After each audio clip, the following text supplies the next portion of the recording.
5 calaamadood oo aad ku garan kartid in jacayl dhab ah ku hayo. Hal qof qaas adiga ku ah. Markaad wax jeceshahay, waxaad ku fikiraysaa gacalyahaagu inuu yahay mid gaar ah, oo qof la mid ahi uusan jirin. Awood iyo dareenna uma lihid inaad jacayl la wadaagtid qof kale. 2 diirad saarida keliya wanaagga qofka. Dadka sida dhabta ah u jeceli waxay u badan yihiin inay diiradda saaraan sifooyinka wanaagsan ee uu leeyahay. Qofka ay jecel yihiin iyaga oo iska indhatiraya dabeecadihiisa xun. 3 isbeddel shucuureed joogto ah.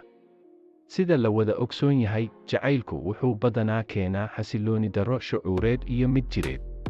Waxaad isku arki kartaa tamar darro, hurdo la'aan, cunto xumo, gariir, wadne garaac iyo neefsasho degdeg ah, iyo sidoo kale welwel iyo dareen rajo xumo marka xidhiidhkaagu uu soo gaaro xitaa dib u dhac yar ama aad isku xanaaqdaan jacaylkaaga. 4 qorshaynta mustaqbalka.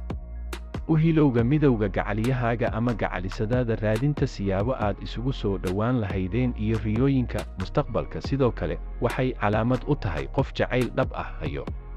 4 naxariista.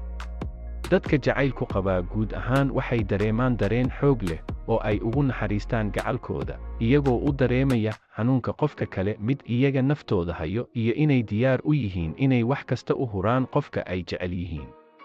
5 wado garaac badan. Marka aad la kulantid qofka aad jeceshahay, waxaad dareemaysaa wadno garaac badan, farxadna ku dheehan tahay. Follow iyo subscribe-na soo dheh si aad ula socotid fariimo la mid ah kuwaan. Mahadsanid.